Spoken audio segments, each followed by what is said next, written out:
prochaine fois. Nous allons nous mettre debout pour gagner un peu de temps.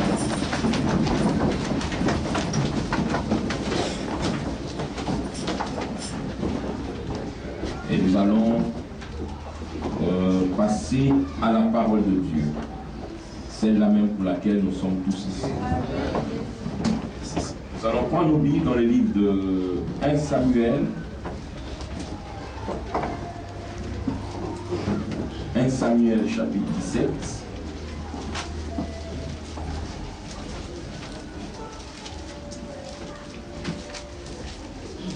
Samuel chapitre 17, nous lirons à partir du verset 31.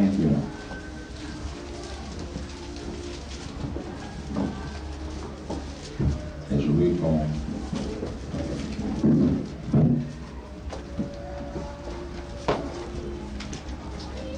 Je veux juste partager avec vous un petit sujet. 1 Samuel chapitre 17, verset 31.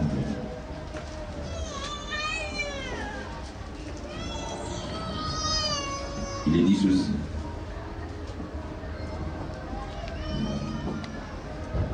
Lorsqu'on eut entendu les paroles prononcées par David, on les répéta devant Saül, qui le fit chercher.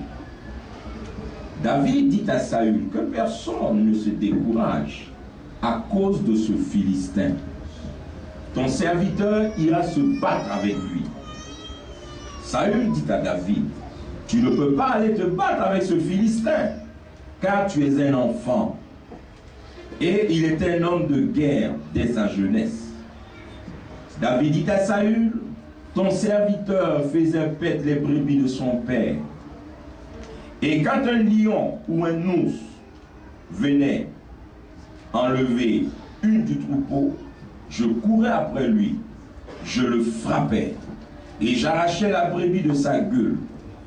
S'il se dressait contre moi, je le saisissais par la gorge, je le frappais et je le tuais. Et c'est ainsi que ton serviteur a terrassé le lion et l'ours, et il en sera du Philistin, de cet incirconcis comme de l'un d'eux, car il a insulté l'armée du Dieu vivant.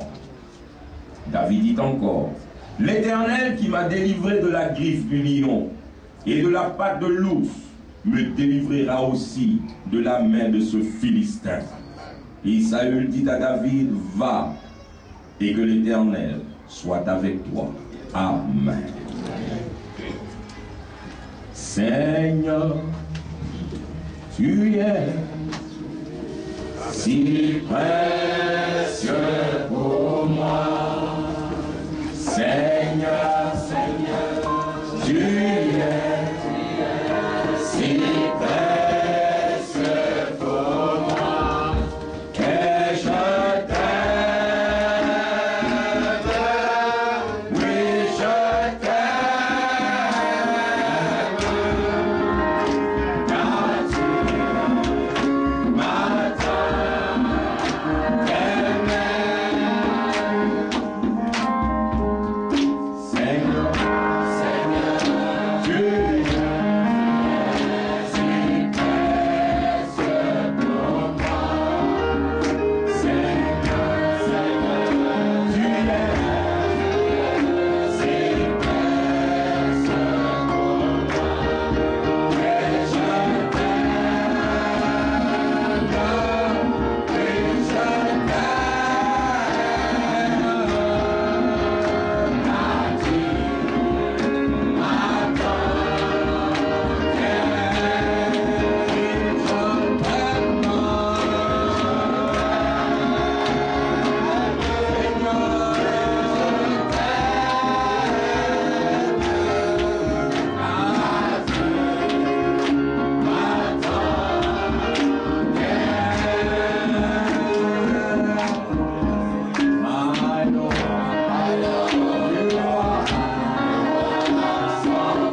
Tu as dit, je leur ai envoyé ma parole et ma parole les a guéris.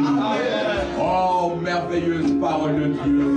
Elle a été inspirée par toi-même. Car la Bible déclare que c'est poussé par l'Esprit que les hommes ont parlé de ta part. Ils n'ont pas dit ce qu'ils pensaient, ils ont exprimé ce que Dieu pensait. Et c'est que nous voulons croire ce que Dieu pense. Car Seigneur, ceux qui croient, la Bible déclare, ils feront de grandes choses. Donne-nous des cœurs à croire ce matin. Donne-nous la capacité de croire ce matin. Donne-nous, Seigneur, de prendre la parole de Dieu. Rien que la parole de Dieu. Mais le ciel et la terre passeront, mais mes paroles ne passeront jamais. Oh Dieu, nous voulons nous attacher à ta parole. Nous voulons nous unir à ta parole.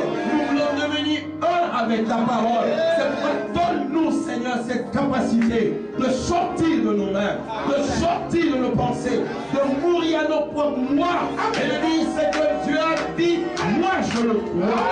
Permets qu'il en soit ainsi. Bénis ta parole, oh Dieu. Ces quelques minutes qui sont devant nous, inspire-la. Car Seigneur, seule l'inspiration produit de beaux résultats. Permets qu'il en soit ainsi dans le nom de Jésus-Christ. Amen. Alléluia. Je veux parler un peu sur l'expérimentation des réalités de Dieu. Expérimenter les réalités de Dieu. Amen. Et je veux que nous nous réunions un peu et nous réunions un peu notre foi ce matin. Amen. Sans expérience, vous ne pouvez pas connaître Dieu. Amen. L'expérience vous permet de connaître Dieu. Dans le message La soif, Frère Branham dit ceci. Vous pouvez seulement connaître Dieu par une expérience. Amen.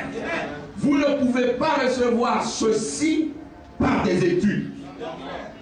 Les études ne vous permettent pas de connaître Dieu. Il faut une expérience. Et l'expérience nous rend matures. L'expérience met fin à la théorie. L'expérience met fin à la théologie du christianisme.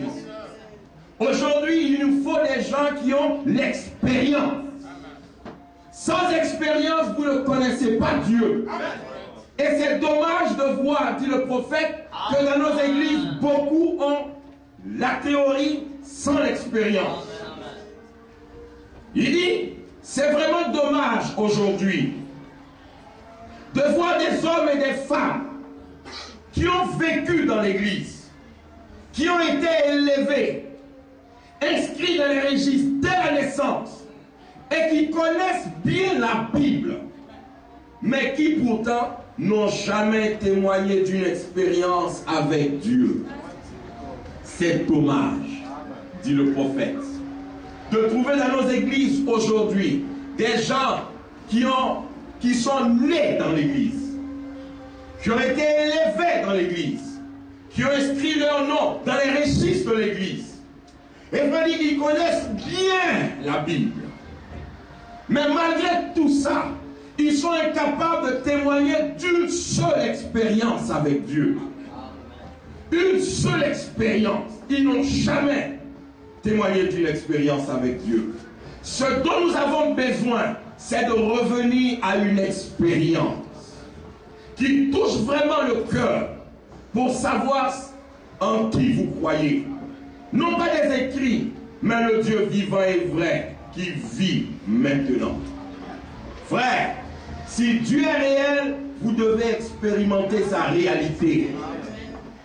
Si vous dites que Dieu est bon et que c'est une réalité que Dieu est bon, vous devez expérimenter la bonté de Dieu.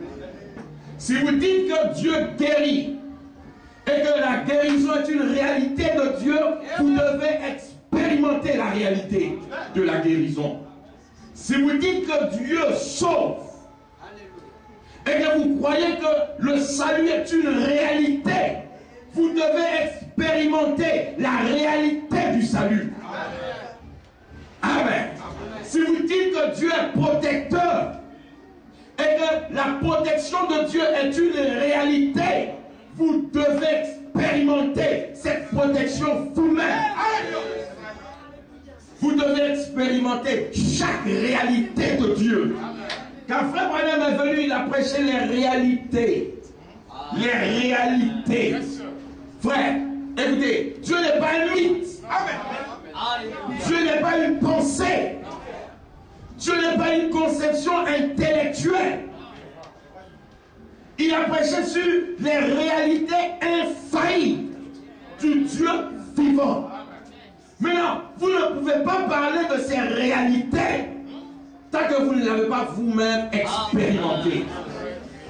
La réalité, c'est un fait indiscutable. Personne ne peut s'opposer à cette réalité. Elle est réelle, elle est devant. Même celui qui dit le soleil n'existe pas. Le soleil est une réalité infaillible. Et vous ne pouvez pas dire que ça n'existe pas parce que c'est réel. Amen.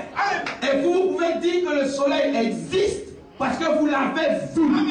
Et vous tirez profit du soleil chaque jour. C'est une réalité. Amen. L'aveugle n'a jamais vu le soleil. Si vous lui parlez du soleil, il va juste avoir une conception mentale. Parce qu'il n'a jamais vu. Il n'a jamais expérimenté. Mais quelqu'un qui l'a vu, qui voit ce soleil se lever le matin comme un petit enfant, qui grandit à midi, qui devient adulte, le soir, qui vieillit et qui meurt, il sait que c'est une réalité. Il peut en témoigner. Je sais que cela existe. Témoigner des réalités de Dieu. La réalité vous enlève l'intellectualisme. La réalité fait de vous quelqu'un qui dit la vérité. Amen. Et pour ça, vous devez avoir l'expérimentation. Vous devez expérimenter la chose. Écoutez, le problème avec nos églises aujourd'hui, nous sommes assis, nous remplissons les chaises, mais très peu ont fait l'expérience des réalités de Dieu. Beaucoup disent Dieu guérit, mais eux-mêmes n'ont jamais expérimenté une guérison par Dieu. Comment vous pouvez dire qu'il guérit? Un jour, il y avait deux hommes qui parlaient. Il y en a un qui disait Dieu n'existe pas. Et il le démontrait fort. L'autre essaie de lui montrer que Dieu existe. Mais lui ne croyait pas. Et pendant qu'il parlait, il y avait un jeune garçon qui était là, mal habillé, presque sale, ses cheveux là, comme un rasta, et il mangeait une pomme. Et pendant qu'il mangeait la pomme, il les écoutait discuter. Les grands intellectuels. Et il voulait montrer par l'intellectualisme que Dieu existe ou que Dieu n'existe pas. Alors qu'ils ont fini, celui qui disait que Dieu n'existe pas a pris son chemin, il partait. Et le jeune homme l'a suivi. Et quand il le suivait, il a interpellé, il a dit excusez-moi monsieur. L'homme s'est retourné, il a vu la lutte de ce jeune garçon, il a eu un peu peur, pensant que c'était un bandit. Le jeune garçon dit non, je veux juste vous poser une question monsieur. Il dit oui, dépêche-moi, je n'ai pas le temps à faire. Le jeune garçon lui a dit je veux vous demander si la pomme que je mange est-elle sucrée ou est-elle aigre? Alors le monsieur l'a regardé, il dit mais c'est quel genre de question? C'est toi qui manges. Moi je veux pas savoir si c'est sucré ou bien, si c'est aigre. Il dit c'est ce que je pensais. C'est ce que je pensais. Tant que tu n'as pas goûté, tu ne peux pas le dire. Et il y en a de même avec Dieu. Tant que vous n'avez pas goûté, vous ne pouvez pas connaître la réalité de la chose. Vous devez d'abord le goûter. Vous devez d'abord l'expérimenter. Une fois que vous l'expérimentez, vous pouvez dire ce qui est. Vous allez dire la vérité. Amen. Le problème, beaucoup n'ont pas des expériences et ils mentent. Je suis né de nouveau. Il ment. Parce qu'il n'a jamais expérimenté la nouvelle naissance. Alors son témoignage est faux. La Bible dit nous rendons témoignage de ce que nous avons vu, de ce que nous avons connu, de ce que nous avons touché. Amen. Il faut l'expérience. Frère Branham dit, écoutez, quelqu'un qui n'a pas d'expérience, c'est un lâche. Et un lâche, dit le prophète, meurt 10 000 fois Un homme sans expérience est un lâche.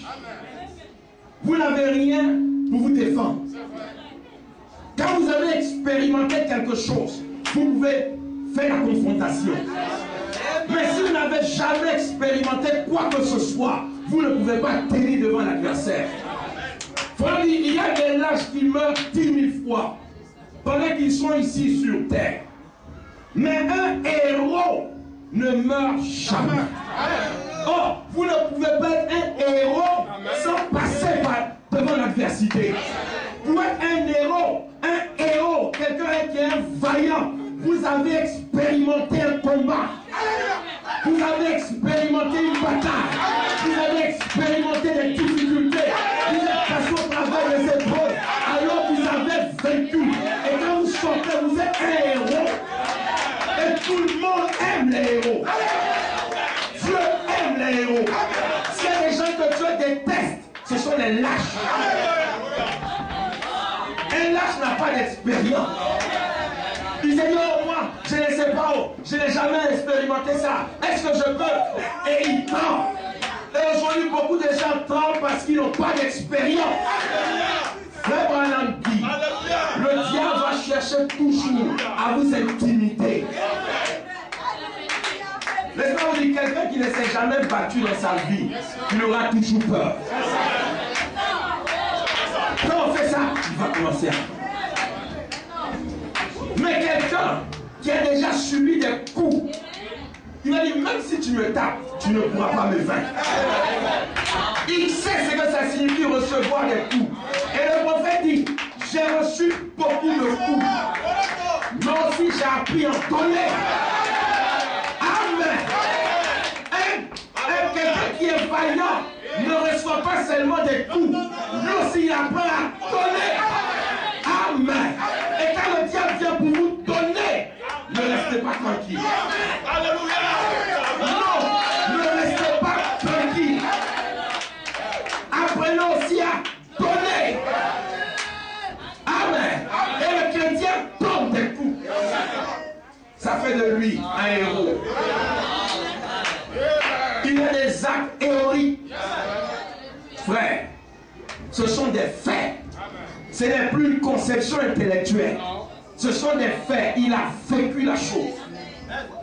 Amen. Le prophète dit, d'habitude, les gens qui ont la foi sont les gens qui ont de l'expérience. L'expérience produit la foi. Je pense que c'est la raison pour laquelle la Bible nous l'enseigne. Il nous faut avoir une expérience avant que la foi puisse accomplir beaucoup de choses. Amen. Amen. Votre expérience produit la foi. C'est dit, un homme sans expérience est un homme sans foi. Oh, quelqu'un qui n'a pas de foi, Dieu le déteste.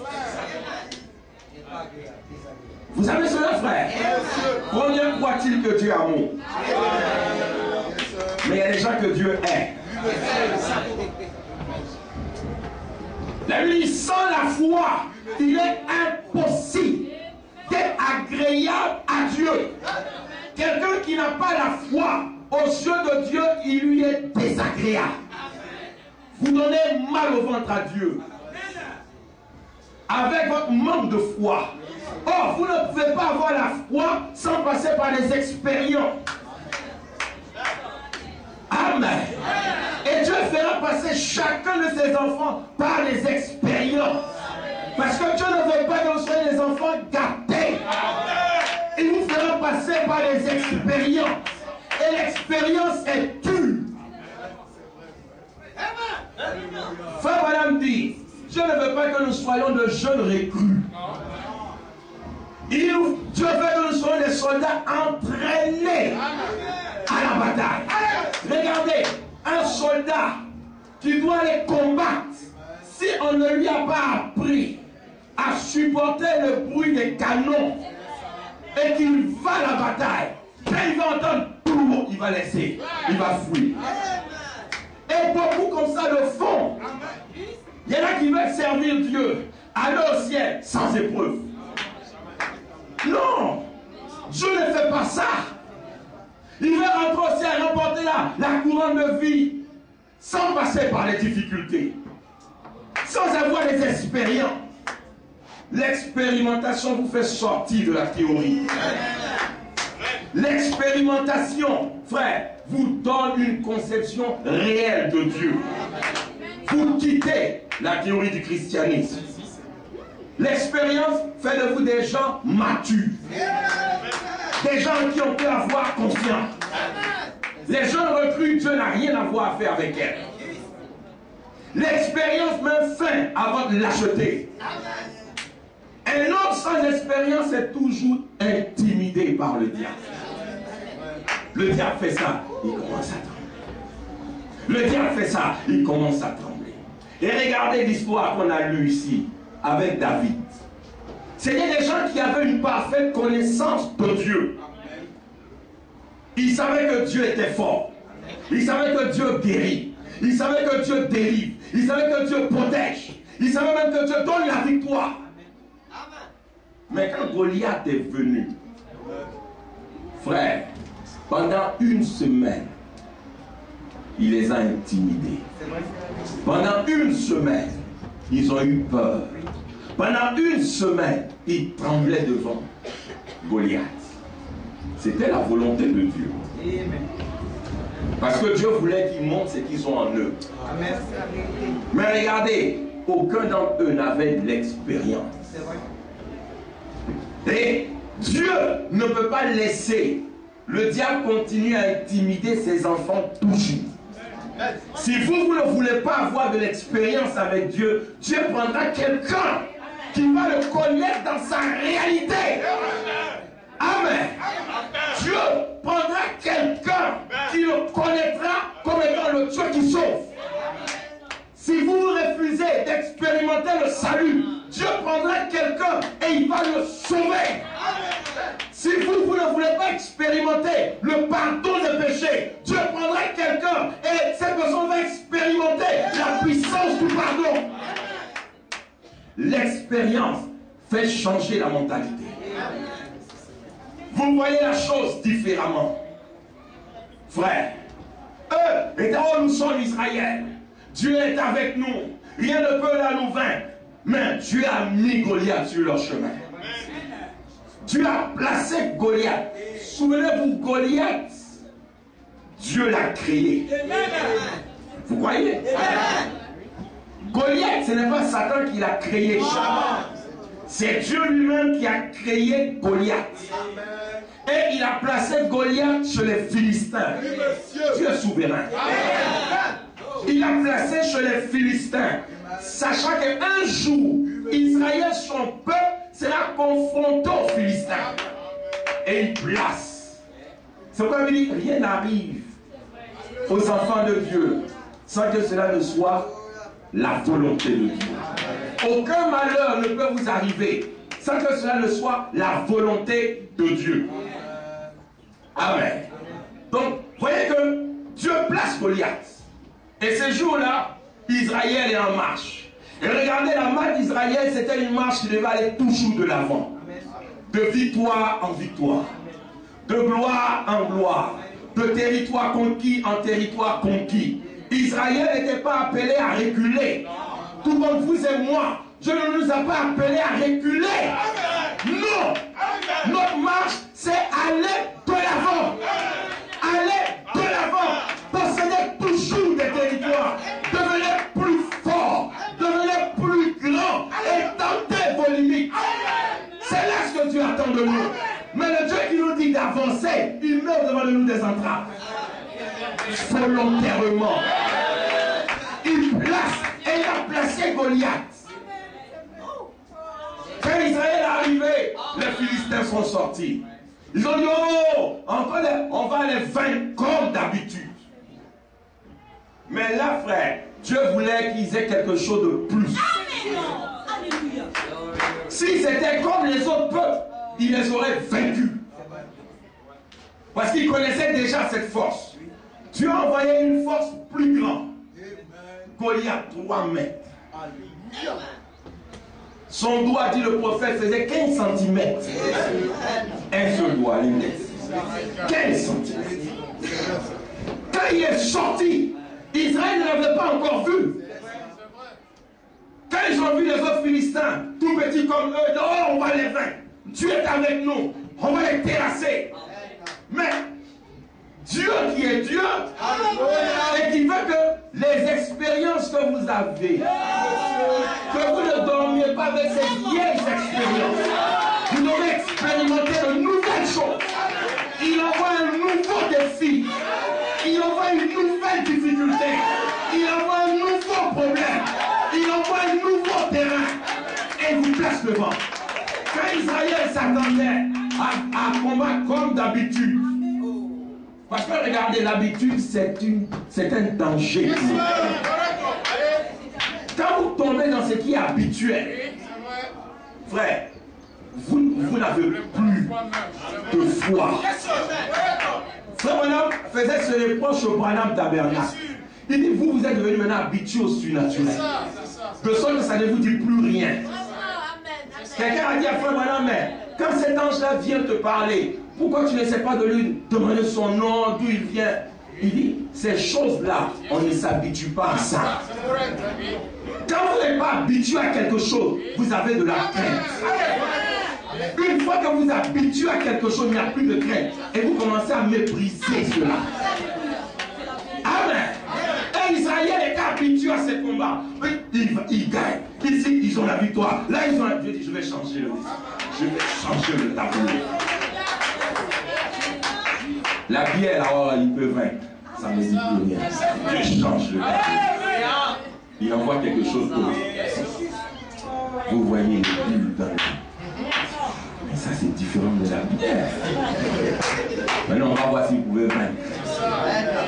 Dieu change. Quand il a changé le tableau, Goliath est sorti.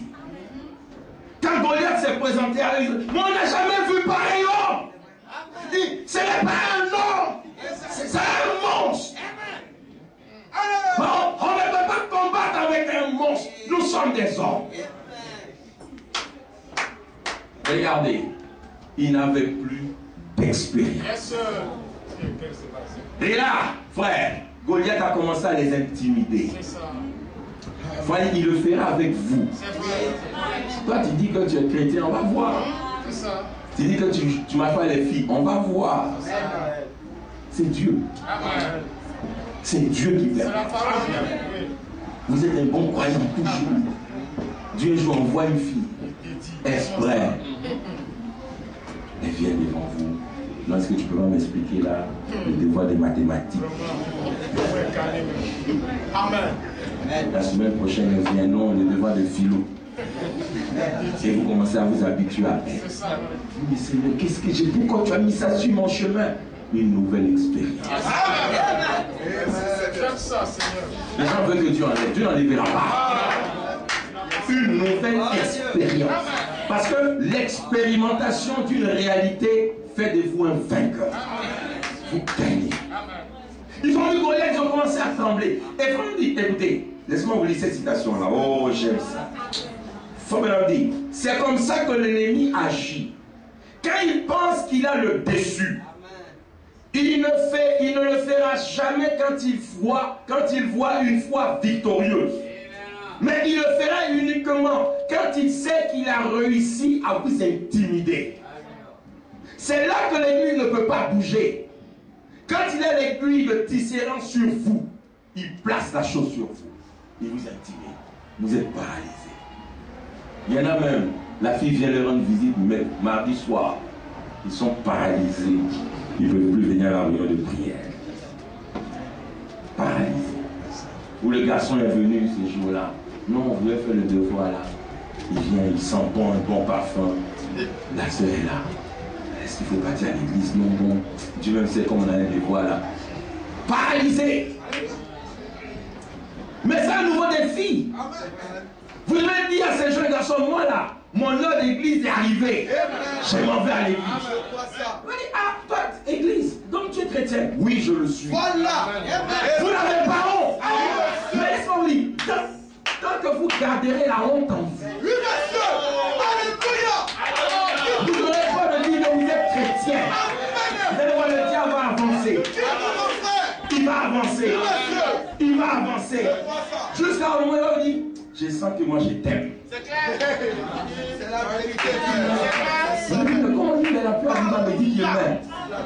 Est-ce que lui et moi, on est la même chose? Mais quelque part, vous l'avez prouvé que vous êtes la même chose. Parce que Paul a dit, vous ne pouvez aimer. Amen. Vous ne pouvez aimer que ce qui est de votre nature. Si vous aimez,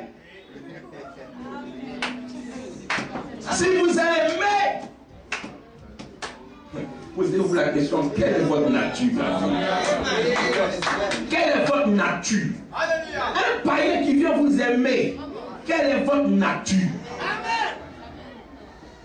Vous avez eu honte d'exprimer qui vous êtes. Il est venu, le diable prenant le terrain que vous lui donnez. N'oubliez jamais ça. Si vous reculez, il avance. Vous reculez, il avance. Vous reculez, il avance. Vous vous souvenez du témoignage que Frère Branham m'avait donné concernant ce monsieur qui avait fait là ses songes. Et il s'était trouvé dans une forêt. Et dans cette forêt, il a vu un petit animal. Un tout petit animal aux yeux méchants, rouges. Quand il a regardé l'animal, il dit, mais c'est quel animal étrange. Son aspect est vraiment méchant. Et l'animal le regardait méchamment. Et il sentait que l'animal lui voulait du mal. Et il regardait l'animal, l'animal le regardait. Il regarde l'animal, l'animal le regarde. Quand il regardait l'animal, l'animal a crié sur lui. L'animal dit, oh! Il a sauté. L'animal est devenu un peu gros. Il a regardé l'animal. L'animal a regardé. L'animal a crié. Oh! Il a eu peur. Il a reculé. Frère, chaque fois que l'animal criait, lui il reculait. L'animal devenait gros. L'animal crie, il recule. L'animal devient gros. Et comme ça, le diable va vous intimider. Il va vous intimider. Le diable, s'il ne vous intimide pas, il n'est pas le diable. Écoutez, le diable ne peut pas vous faire du mal. La seule chose qui peut faire vous intimider, il va vous intimider. Et il a intimidé le monsieur, à tel point que l'animal est devenu très grand, le monsieur est devenu très petit. Et l'animal a commencé à le regarder de haut. Et alors, l'animal a encore crié. Mais cette fois-ci, le monsieur venait de réaliser un fait. Amen. Il s'est dit, si je recule, cette fois-ci là, c'est ma mort. Cet animal va me tuer. Alors dans son cœur, il dit, je ne vais pas reculer. Amen. Quand l'animal a crié, oh! Lui aussi il s'est mis à crier. Ah! L'animal est devenu petit. Il a commencé à grandir. L'animal, regardez, même quand l'animal est devenu petit, il a encore crié. Ne pensez pas que, parce qu'aujourd'hui ça marchait, demain les gars, il viendra encore. Il viendra encore. Jusqu'à ce que vous ayez fini complètement avec la bataille. L'animal est devenu petit, il a crié. L'homme a crié. L'animal est devenu petit, il a encore crié. L'homme a crié. Jusqu'à ce que l'homme devienne grand. L'animal est devenu petit. L'animal a crié. Il a crié. Il a écrasé. Il a tué. Amen. Voilà ce que Dieu attend de vous. Regardez cet homme-là, à partir de cette expérience, chaque fois qu'il va entrer dans la bouche, il va voir un animal. S'il crie, il va crier aussi.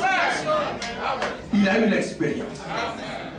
Frère Branham dit, tout notre savoir, toute notre formation ne nous mettra jamais en position d'affronter l'ennemi. Il faut la foi en Dieu pour le faire. Et rien que ça. Or, la foi vient par l'expérience. Si vous n'avez pas l'expérience, vous n'avez pas la foi. Et le diable va vous manipuler. Regardez combien de fois le diable manipule les gens. On leur envoie un bilan de santé. Non, ta santé s'est vraiment détériorée. Tu risques de mourir. On te donne 2 semaines à vivre. Et dès qu'il croit les 2 semaines, il va faire 2 semaines. Il mourra. Mais c'est une intimidation du diable. Le diable vous intimide. Maintenant, vous, qu'est-ce que vous faites devant l'intimidation du diable? Mais réagissez. Vous devez réagir. Dis, Satan, ce que tu racontes là, ça ne peut rien me faire. Sache-le, ça ne peut rien me faire, Satan. Tu perds ton temps. Amen. Tu perds ton temps. Et regardez, Goliath a intimidé Israël pendant des semaines. Il a intimidé. Goliath, il vient, il remue à ses épaules devant Israël. La Bible dit, quand le matin il sortait en rang de bataille, il descendait dans le champ. Goliath sort seul, son épée longue. Quand il vient, il brandit l'épée comme ça. Quand Israël voit Israël, il dit, mais une seule frappe, il va emballer au moins 10 personnes. Israël tremble et il fuit. Mais regardez, Dieu veut des gens qui ont de l'expérience. Dieu veut des gens qui ont de l'expérience. Ces jours-là, Dieu qui est Dieu envoie un petit garçon. Vous dites que, écoutez, la foi n'a rien à voir avec votre hauteur. La foi n'a rien à voir avec votre grosseur. La foi n'a rien à voir même avec la... Combien de fois votre ventre est tendu? Ça n'a rien à voir. La foi, c'est l'expérience que vous avez. Le degré de conscience que vous avez en ce Dieu qui vous a délivré. Vous avez expérimenté Dieu. Vous avez vu qu'il délivre. Alors, quel que soit ce qui arrive, vous avez un fait. Ce Dieu-là délivre. Et David avait expérimenté. Alléluia. Là-bas, frère, seul. Seul avec les brebis dans la bourse, il a expérimenté ce que les frères en Christ n'ont pas expérimenté. Parce que la foi, c'est une affaire individuelle. Seul. Il est seul dans la bourse. Seul. Il passait la Pentecôte. Seul, il subissait le jubilé. Seul, il était témoin de la transformation. Seul. Ouais, seul. Et il n'expliquait pas ça aux gens quand il arrivait à la maison. Il vient à la maison, il chante. Son père lui dit, mais David, il dit, oh, papa, tout va bien. Toutes les brebis sont là. Il dit, il n'y a pas eu de problème. Son père ne savait même pas. Écoutez, une expérience, vous n'êtes pas obligé d'amener les gens à croire comme vous. Non. Vous êtes seul avec votre Dieu. Seul avec votre expérience. Seul avec votre révélation. Seul avec votre assurance. Regardez, je vous dis, moi et ma maison, même si tout le monde cesse de venir à l'église, même si tout le monde ne veut plus croire le message, même si tout le monde dit, frère Branham, c'est un faux prophète, moi et ma maison, nous allons continuer de croire. Aujourd'hui, c'est triste de voir les gens qui copient la foi. Ils copient la révélation. Ils copient l'assurance. Non, ce sont des choses individuelles. Des choses individuelles. Daniel, c'était une question individuelle. Quand on les a tous déportés, Daniel restait seul avec son expérience. On a dit, Daniel, toi, est-ce que tu nous connais? Ici, ce n'est pas Israël, hein? Ici, voilà, le roi dit, quand ça va sonner, personne ne doit adorer un autre Dieu que cette statue. Daniel a dit, même si tous mes concitoyens, tous mes frères juifs, toutes mes soeurs juives adorent la statue, moi, Daniel, je ne le ferai pas. Regardez, il avait cette assurance que Dieu ne pouvait pas l'abandonner. Ils ont comploté. Regardez, Daniel priait 3 fois par jour. Le matin, il prie. À midi, il prie. Le soir, il prie. Et ce n'était pas des prières secrètes. Ce n'était pas un christianisme dans la poche. il avait publiquement appliqué le signe. Quand l'édit du roi est sorti disant, pendant cette période, on ne doit pas prier notre Dieu, Daniel a dit, moi je le ferai. Quand l'heure de la prière arrivait, parce que Daniel savait que là-bas en Israël, dans le temps, c'était à cette heure que la gloire de la Shekinah descendait. Et quand la gloire de la Shekinah descendait, tout ce qu'on demandait à Dieu, Dieu le donnait.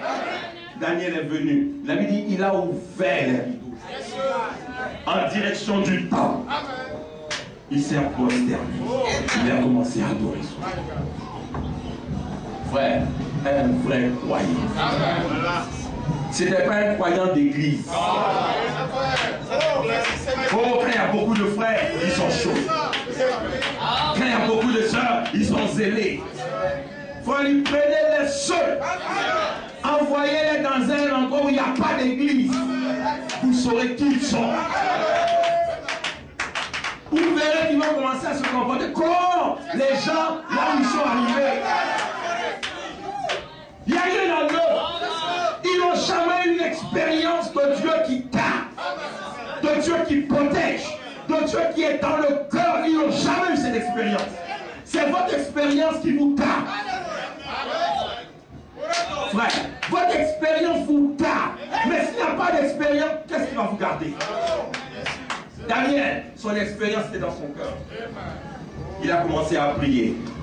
Il a commencé à prier. Les gens sont allés rapporter au roi. Je dis, oh roi, n'as-tu pas dit que pendant cette période, on ne doit pas prier notre Dieu que toi? Il dit, mais si. Il dit, Daniel. Daniel t'a désobéi. Il dit, ah bon? Il dit, appelez-moi Daniel. Daniel qui dit, oui, il faut que j'adore Dieu. Moi, je suis chrétien. Il dit, mais les autres sont chrétiens aussi. Ils sont de la même église que toi. Mais quand ils ne font pas ça, pourquoi toi tu fais? Moi, ce n'est pas eux. Moi, je suis seul avec ma foi. Frère dit, tenez-vous seul avec votre adoration. Il dit, moi, c'est moi.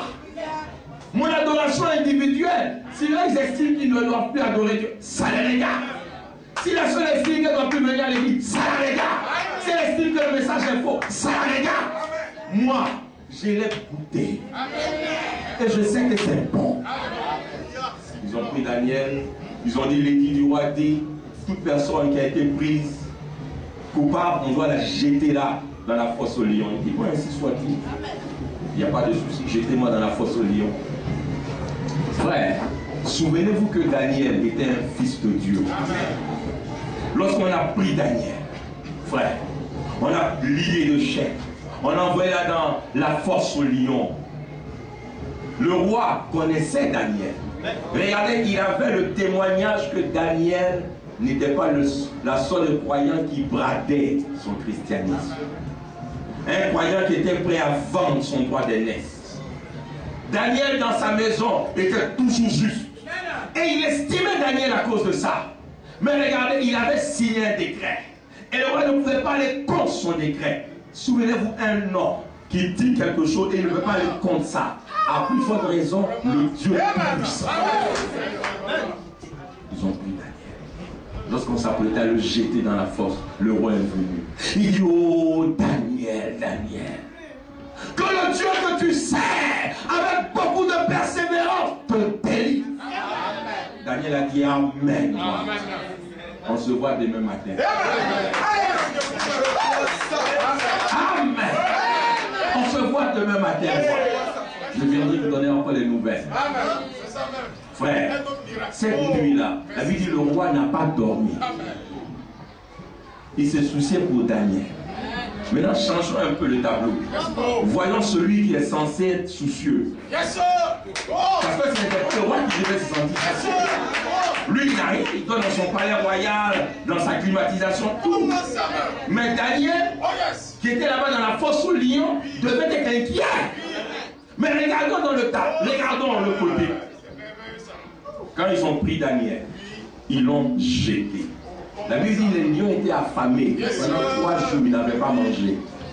Donc quand ils ont senti l'odeur de l'homme, de la viande fraîche, ils l'ont lancé. Quand ils l'ont lancé, les lions devaient sauter la trappe.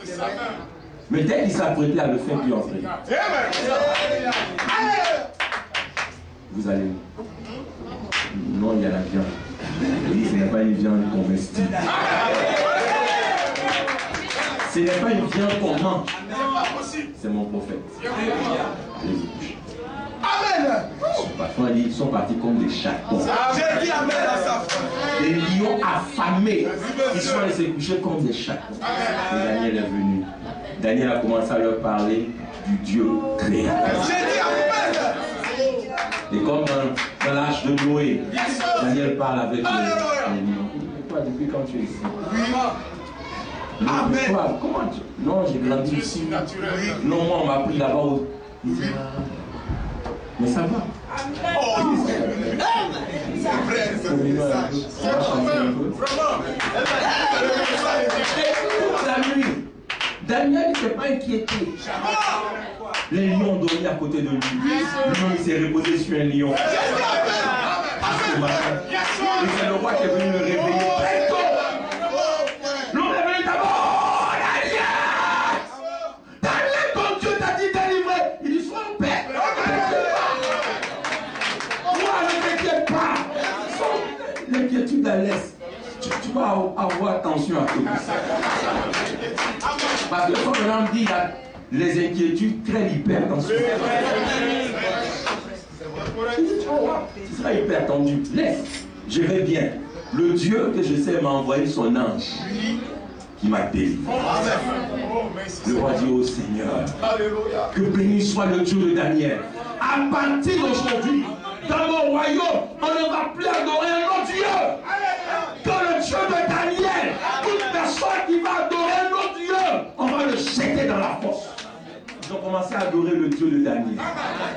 Non seulement ça, le roi s'est retourné. Il a vu les gens qui avaient comploté contre Daniel. Il dit, c'est vous qui avez voulu tuer Daniel. Cette même sentence que ça, il prenez-les, attachez-les, jetez-les dans la fosse. Il dit, quand on les a jetés, avant même qu'ils touchent le sol, les lions les ont dévorés en mer. Dieu récompense toujours. Parce que les lions ont honoré le serviteur de Dieu, Dieu leur donne à manger. Amen. Dieu leur donne à manger. Parce qu'ils ont respecté l'homme de Dieu. Dieu dit, voici la nourriture fraîche. Mangez. Et ils ont mangé. L'expérience. Il nous faut de l'expérience pour obtenir beaucoup de choses. Sans expérience, vous n'obtiendrez rien. Quand vous avez une expérience, ça produit la foi. Et la foi agit dans le message de la foi, paragraphe 58. Quand vous avez une expérience, ça produit la foi.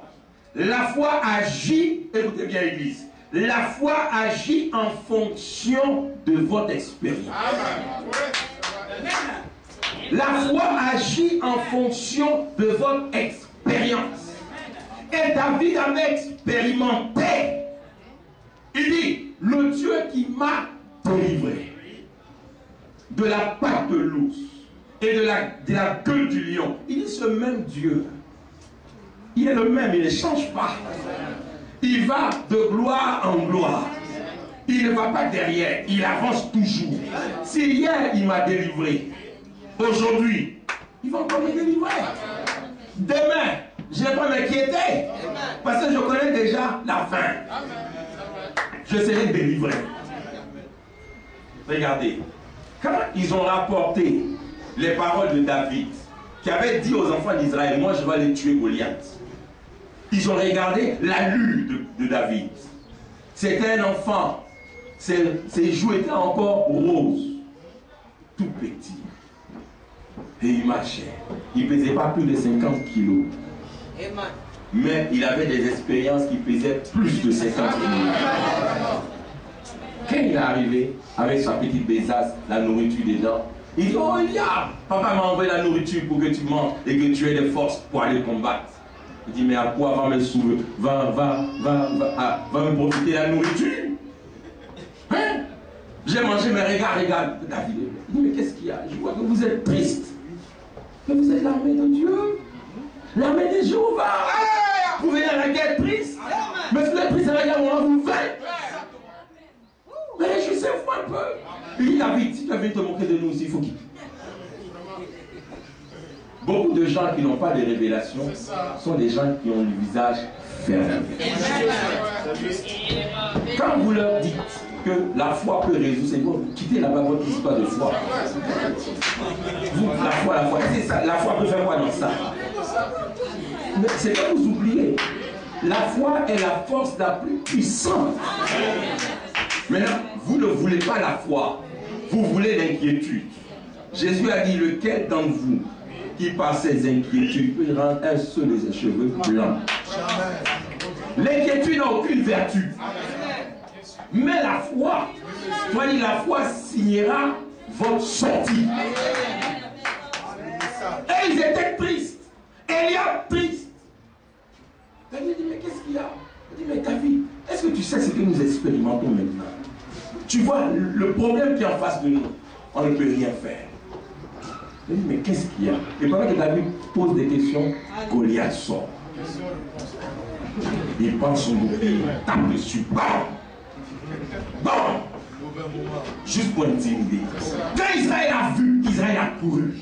Ils se sont cachés, ils disent, oh Seigneur, pourquoi la foudre ne descend pas pour le détruire? Vous n'avez pas besoin de la foudre. Tu es seulement un magicien. David regarde à pleurer dans le coin. Il dit, mais écoutez ce que le monsieur l'a dit. Écoutez ce qu'il dit. Et là, tu n'entends pas. Il dit, David, viens te cacher. Non. Ce qu'il dit est mauvais. Il dit, mais David, même si c'est toi, tu peux faire quoi? Il dit, moi, je veux le tuer. Regardez, pendant combien de semaines ils n'ont pas entendu ce discours? Tout ce qu'ils entendaient, plainte sur plainte. Plainte sur plainte. Jeûne et prière. Mais les jeûnes et prières ne vont pas vous faire avancer. Levez-vous, allez l'affronter. Vous voulez que Dieu fasse la magie? Non. Vous jeûnez puis il agit. Non. Allez l'affronter. Faut nous a montré comment on utilise la foi. C'est que vous confessez, c'est ce que vous croyez. Et ce que vous croyez, vous le mettez en pratique. Regardez quand le médecin dit à frère, madame, une seule bouchée de nourriture solide et tu meurs. Pendant 11 ans, j'ai suivi ce que le médecin a dit. Il dit, et je ne me portais pas bien. Jusqu'au jour où j'ai lu dans l'Hébreu, où la Bible dit Jésus-Christ est le souverain sacrificateur de notre confession. Il dit alors, depuis ce jour, j'ai changé. Pendant tout ce temps, j'ai suivi le médecin et je mourrais. Maintenant, je vais suivre Dieu. Il dit, je suis entré. J'ai dit à ma maman de me préparer des œufs avec du pain. Elle a dit, mais Béni, pourquoi? Il dit, je veux manger, j'ai faim. Il dit, Béni, si tu manges ça, tu vas mourir. Il dit, maman, prépare, je ne mourrai pas. Fanny, elle est partie préparer en pleurant. Elle pleure en préparant. Parce que pour elle, elle va tuer son fils. Billy est venu, il s'est assis à table. Fanny, son papa était en face de lui. Il le regardait. Il ne savait pas quoi dire. Dans sa tête, il se dit, mais l'enfant la veut quoi? Quand sa maman a déposé la nourriture, il regarde son papa, il regarde sa maman, il dit, maman, on fait une prière, puis on va manger. La maman pleure. Elle ne peut pas prier. On dit, Seigneur, nous te remercions pour ce repas. Sanctifie-le. Donne force à ton serviteur dans le nom de Jésus. Amen. Il prend, il met. Frère, il sait ce que le médecin a dit, mais il le fait quand même. Il sait, une seule bouchée de nourriture solide, tu meurs. Et il dit, même avant qu'il le fasse, le diable est venu lui dire encore, si tu manges, tu meurs. Et il a mangé. Frère, quand il a mangé, il a mâché, il a mâché. Là, il n'y a pas encore de problème. Il peut recracher. Il a avalé. Quand il a avalé, c'est tombé dans son estomac. Frère, la nourriture solide. Pendant combien d'années, frère, on a mangé de la bouillie? La bouillie. Un homme adulte qui mange bouillie, son estomac devient comment? Là, il vient de prendre une nourriture solide. Dès qu'il mange, dès qu'il tombe sous la table, boum, ça mange des billets morts. Mais frère, voilà mon bas. Frère, il dit la nourriture voulait revenir. Amen. Il dit ça revient si j'avale. Amen. Ça revient, j'avale. Amen. Ça revient, j'avale. Il dit, je me suis relevé, j'ai coupé encore une autre bouchée, j'ai mis. Frère. Parce que frère n'a pas souffert, il a souffert. Amen. Il dit, j'ai souffert pendant 2 semaines. Il dit, quand je marchais, ma tête faisait comme ça. Il dit, l'eau coulait de ma bouche. À tel point que je suis tombé dans un caniveau. Le prophète que vous croyez. Pendant 2 semaines, il dit, je souffrais. Mais je confessais toujours, je suis guéri. Une expérience. Je suis guéri. Et après les 2 semaines, Dieu est venu, Dieu a enlevé la maladie. Frère Bernard va dans l'épicerie, il voit son frère qui est là-bas. Il dit, c'est le Seigneur m'a guéri. Le Seigneur m'a enlevé. Maintenant, il y avait quelqu'un qui était à côté qui dit, mais tu disais que Dieu t'avait guéri. Pourquoi tu dis maintenant que Dieu... Et il dit, non. Il dit, donc tu avais menti. Quand tu disais aux gens que tu étais guéri, alors que tu n'étais pas, tu avais menti. Il dit, non. Quand je disais que j'étais guéri, je ne parlais pas de ça. Je parlais de ce que Jésus a déjà fait. Il m'a guéri. Et je confesse ce qu'il a déjà fait. Vous parlez de ce que vous ressentez. Moi, je parle de ce que je crois. L'expérience vous donne la foi. Et quand il dit la foi agit en fonction de votre expérience. L'expérimentation. On veut des chrétiens expérimentés. Pas des gens qui fuient devant l'épreuve. Quand l'ennemi les intimide, ils fuient. Il faut penser que le Seigneur pouvait m'enlever. Il ne va pas vous enlever. Vous allez passer par là. David, quand il a vu ces gens, il dit, moi je vais aller le tuer. Ils ont pris ses paroles. Ils ont envoyé ça à Saül, le roi. Ils ont dit, Saül, il y a un petit. Il dit que lui, il va tuer Goliath. Un petit. Mais attends. Est-ce qu'on parle du même Goliath? Mais un petit. Envoyez-le-moi. Ils ont envoyé David. Il est venu. Frère, Saül a regardé de haut. Parce que Saül était l'homme le plus grand en Israël. Il a regardé David comme petit. C'est toi qui dis que tu vas affronter Goliath. Il dit oui. Non seulement je vais l'affronter, mais je vais le tuer. Amen. Regardez la foi qui parle. Il avait de l'expérience. Il savait sur quoi il se tenait. Il avait expérimenté la délivrance de Dieu. Amen. Mais vous avez expérimenté quoi, frère? Même le pardon des péchés, il y en a qui n'ont jamais expérimenté ça. Chaque fois qu'ils commettent une erreur, Jésus doit mourir encore. Chaque fois qu'ils commettent une faute, on doit encore faire un nouveau calvaire pour eux. Vous n'avez jamais expérimenté le pardon. Si une fois vous l'avez expérimenté, le diable ne peut même pas vous accuser. Quelqu'un qui n'a pas expérimenté, le diable va l'accuser chaque fois. Chaque fois. Mais tu as fait ça là, non? Oui. Tu as fait oui. Et vous allez voir, il va rétrograder. Dans sa tête, il va se dire, l'enfer même c'est mieux. Si je veux en enfer, ça ne fait rien. C'est mieux. Mais frère, vous êtes un témoignage pitoyable de la grâce de Dieu, dit le prophète. L'enfer même. Moi, l'enfer, c'est pas bon pour moi. Jamais. Jamais. Où vous avez vu que Dieu a dit, j'ai formé le projet d'enfer pour toi. Il y a une seule personne pour qui le projet d'enfer a été fabriqué. C'est le diable. Et je lui dis, l'enfer qui a été préparé pour Farmer. Non. Même si c'était là, j'allais demander à Dieu de changer cette l'enfer même c'est mieux même. Parce que vraiment, j'essaye, je n'arrive pas, je veux faire ça. Moi, c'est bon, j'ai l'entrée dans le monde. La vie c'est l'enfant de Satan. Un vrai enfant de Dieu. Frère Branham dit, mes plus grandes joies, c'est lorsque je suis confronté à une difficulté.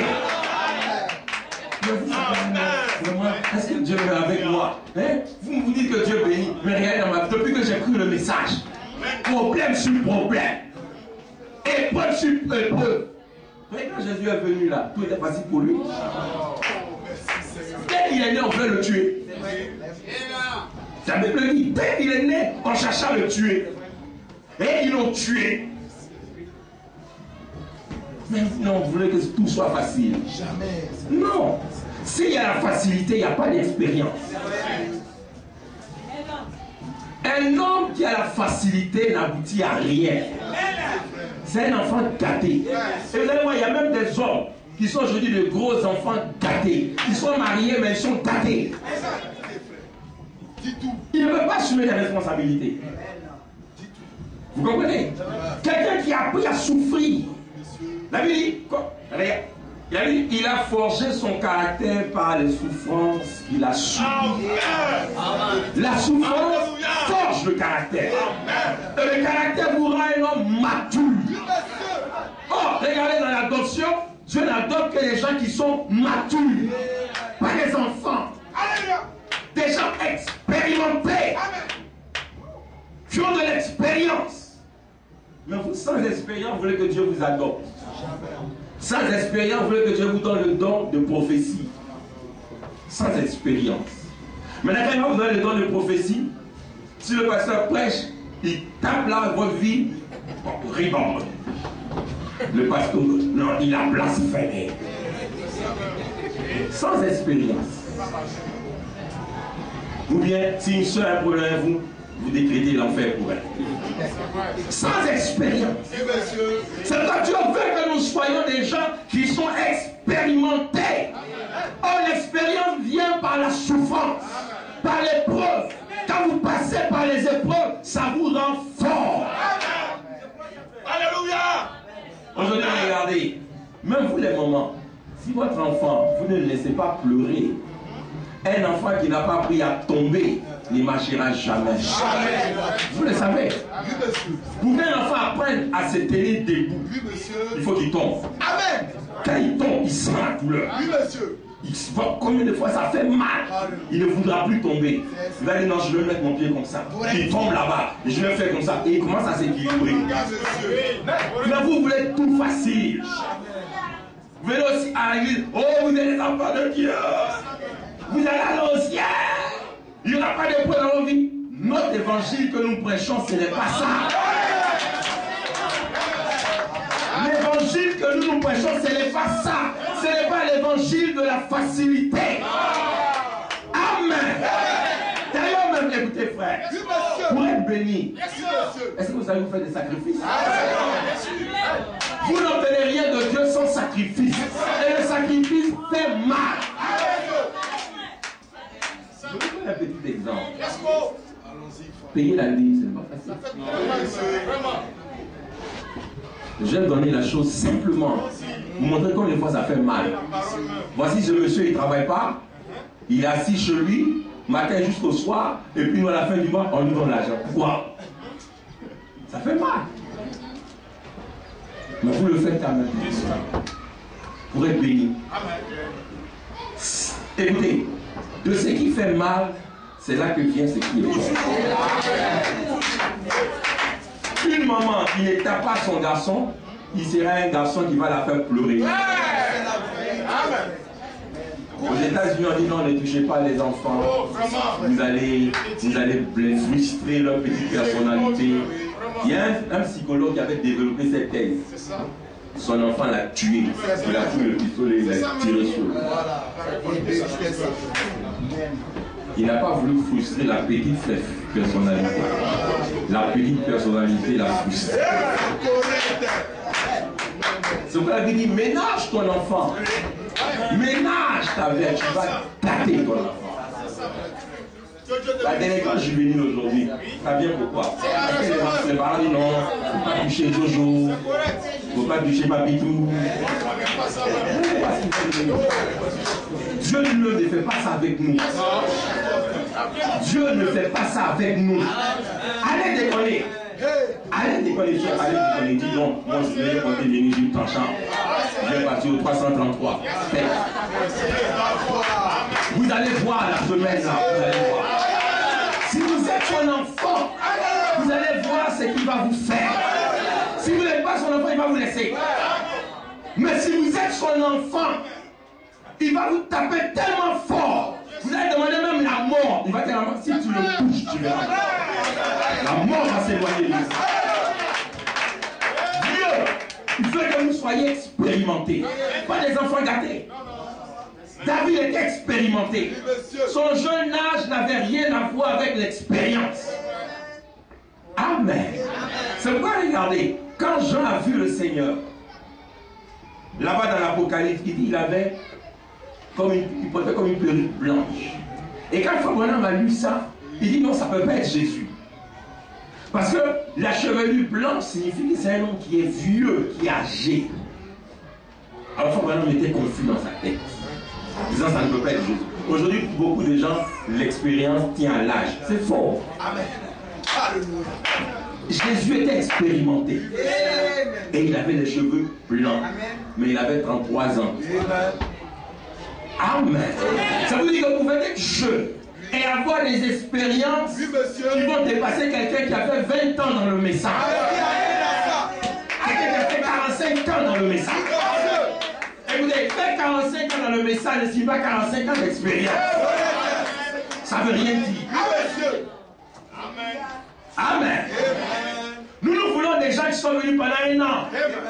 Et pendant ces un an, chaque jour, expérience. Chaque jour, une expérience. Chaque jour. De sorte que quand vous venez le toucher, frère, c'est qu'il sort de lui. Vous dites, mais comment? David était jeune, mais chaque jour qu'il était là-bas dans la pousse, il revenait avec une expérience. Alors, il a dit au roi, tu sais, dans la pousse, mon papa m'a donné 12 brebis. C'est tout ce qu'on a comme richesse. Il m'a dit, bon, comme tes frères sont partis au combat, toi, occupe-toi de ces brebis. Et puis j'ai pris les brebis, on est parti dans la pousse. Je chantais avec les agneaux. Et pendant que je chantais, il y a un lion qui est venu. Il a pris une brebis. Et il dit, je suis allé, j'ai arraché la brebis. Je suis parti. Mais quand les lions, fâchés, parce que j'ai enlevé la brebis, c'est retourné, mais je l'ai attrapé. David dit, je l'ai frappé. Amen. Il dit, je l'ai frappé. Je crois ça, frère. Et quand il n'est pas content de faire, je l'ai frappé, je l'ai tué. Ça augmente. Je le frappe et je le tue. Voilà un croyant. Votre force augmente. Mais vous, depuis que vous êtes toujours en train de dire, chaque jour, vous donnez pardon pour venir à l'église. Ça fait 10 ans que vous êtes. Non, pardon, il faut arrêter ça. Non, pardon. Mais jusqu'à quand ça? Jusqu'à quand? La force du croyant augmente. Pour dire, quand j'étais enfant, j'agissais comme un enfant. Maintenant, je suis devenu adulte. Mais devenez des adultes qui ont de l'expérience. On n'a plus besoin de vous supplier. Non, on vient à la réunion de prière. Aujourd'hui, là, je ne me sens pas. Je ne sens pas envie, je ne me sens pas. Je vais prier, mais je ne sais pas, ces 2 temps-là, je ne me sens pas. On a dit, quand vous ne sentez pas quelque chose que vous savez être juste, il dit, faites-le. Il dit, c'est le moment de le faire. Non, j'ai pas envie de prier. Mets-toi quand même. Oh Seigneur, merci de me faire. Seigneur, merci. Seigneur, merci. Merci, Seigneur. Afin de dire merci, merci, tu vas avoir l'inspiration tomber sur toi. Et tu vas prier 2 heures, 3 heures. Mais tout ça vient. Non, je ne me sens pas aujourd'hui. Je me dis là, vraiment, je vais prendre les romans policiers pour lire. C'est triste. Ou bien un requin.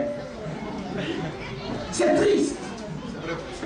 Même quand vous venez adorer, et que vous ne sentez pas en vous l'envie de chanter, il dit chanter. Amen. Mais vous devez chanter. Il dit c'est le moment de chanter. Quand vous ne sentez pas le désir de le faire, il dit chanter. Parce qu'il y a une bénédiction qui est là. Et le Dieu va vous empêcher de prendre cette bénédiction-là. Il va enlever de vos cœurs tout désir de chanter. Vous êtes là. Oh, Dieu dit, oh, si seulement il avait ouvert la bouche pour chanter. Regardez la bénédiction que j'avais de bon, je retourne avec ça. Frère, David, ce n'était pas ce genre de croyant.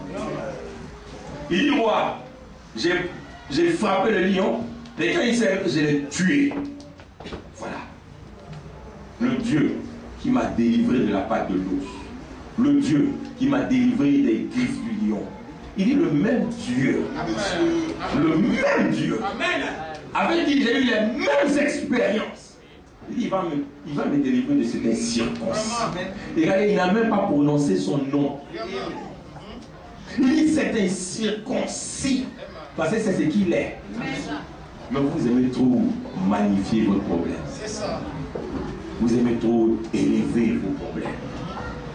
Ne dites pas vos problèmes qui sont grands. Vous avez toujours confessé ça, ça n'a jamais changé. Moi j'ai trop de problèmes. Mes problèmes sont trop. Mes problèmes sont énormes. Plus tu dis ça, plus ça devient énorme. Change. Commence à parler à ton problème. Dis, est-ce que tu sais que le Dieu que moi j'ai pris, il est fort? Est-ce que tu sais que le Dieu que je prie, il est grand? Est-ce que tu sais que mon Dieu là, il est plus fort que toi? Quand vous commencez à élever votre Dieu, souvenez-vous qu'on a dit, Dieu est fort de la force que vous lui donnez. Amen. Si vous dites Dieu est un petit Dieu, il sera petit. Parce que la foi, dit le prophète, agit en fonction de votre expérience. Dieu est petit, il sera petit. Mais quand on commencera à dire, mon Dieu, oh j'aime cela frère, Jésus a dit, ayez la foi comme des enfants.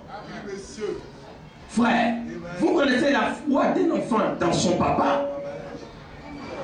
La foi d'un enfant dans son papa, pour lui, son papa est le super homme dans le monde. Il n'y a pas quelqu'un qui soit plus fort que son papa. Un petit frère, il dit, est-ce que tu connais mon papa? Mon papa va venir. Tu vas voir. Frère, l'enfant ne regarde même pas celui qui est devant lui. Il s'en fout. Pour lui, son papa. Son papa. Tu vas voir. Tu vas voir. Frère, et il va appeler le papa. Et le papa lui dit. Vous êtes surpris. C'est ça le papa. Mais pour l'enfant, c'est son papa. Et vous allez voir, à cause seulement de la confiance que le petit enfant a placé en lui, le papa va décupler ses forces. Même s'il sait qu'on peut le tuer, il ne va pas fuir. Il va dire à cause de mon enfant, il faut que je fasse quelque chose. Et il va faire.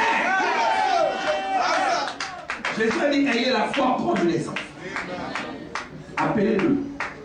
Quand le problème est là, il dit, je vais appeler mon papa. Tu vas voir. Il va venir.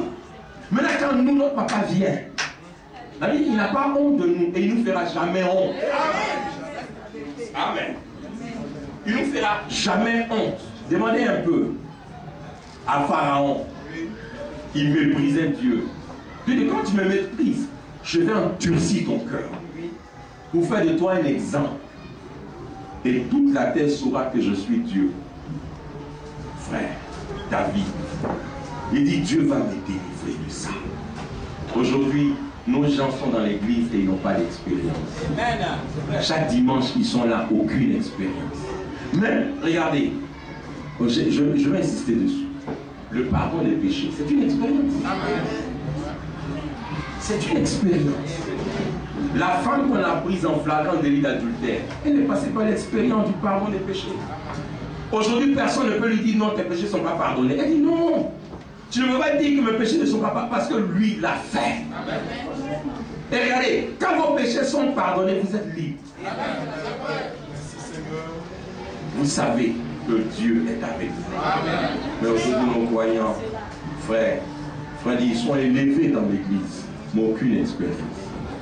Ils ont grandi dans l'église, aucune expérience. Mal de tête, ils courent toujours vers paracétamol. Je ne dis pas que c'est mal, mais quand même un jour, dis, je vais être guéri sans prendre un médicament. C'est une expérience. Si Dieu m'a fait, il m'a guéri de ce palu sans médicament, mais il ne change pas. C'est-à-dire ici, la dysenterie arrive. Seigneur, Tu m'as guéri hier. Tu peux encore le faire. Vous savez, c'est pour finir cette citation. La Bible dit ils l'ont vaincu à cause de leur Amen. Votre témoignage est votre victoire.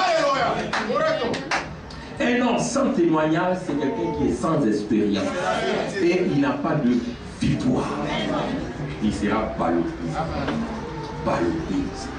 Oh, tu sais, les sorciers là, ballotté.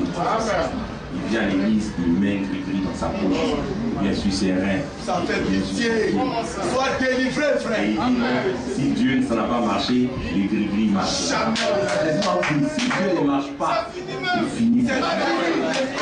Parce que Dieu, c'est le dernier rempart. Oui, monsieur. Vous comprenez? C'est le dernier rempart. Il y avait un homme, autant de frère Branham. Il venait, c'était comment on dit, un gars de la bourse, de la jungle. Et il avait un gris-gris. Voilà, on me disait, mais tu sais que Jésus est plus fort que ton gris-gris. Il dit non, le gris-gris là, je te racontais ce que le gris-gris a fait pour moi. Il dit un jour j'étais dans la bourse et il y a un lion qui est tombé devant moi. Il dit j'ai couru. Il dit quand j'ai couru, le lion me poursuivait, je me suis caché. Il dit j'ai allumé un feu et j'ai lancé le gris-gris dans le feu. Il dit quand le lion a vu ça, il a fui. Il m'a dit non, c'est pas le gris-gris. C'est le feu qui a effrayé le lion. C'est le feu qui a effrayé le lion. Parce que tous les animaux ont peur du feu. C'est ce que les diables fait avec vous. Il vous fait non, donc c'est ton gris-gris là qui t'a. C'est faux. Frère, ayons des expériences. L'expérience agit. Nous donne la foi. Et la foi agit selon l'expérience. Que Dieu le soit là.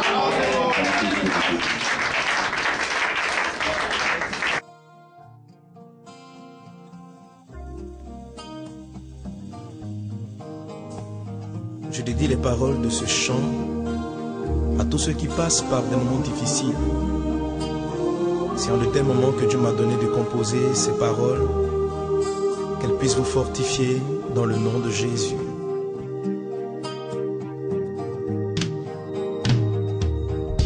Le combat est long, la voie est difficile.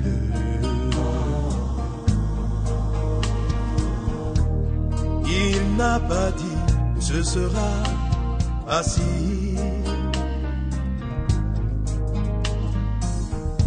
Il a parlé de moments difficiles, de temps d'épreuve, d'opposition, de temps où tout va mal, où on se sent si seul.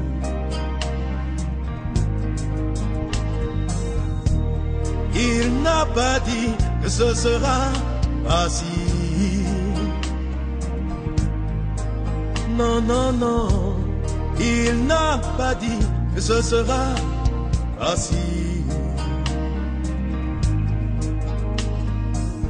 Pourtant, à cause des épreuves, à cause des souffrances, tu t'es découragé.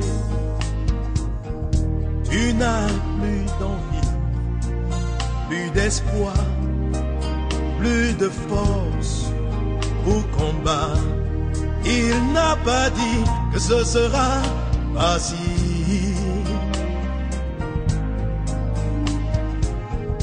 Ne tourne pas la page, tu dois te relever, continuer à marcher, tu dois persévérer. Persévérer.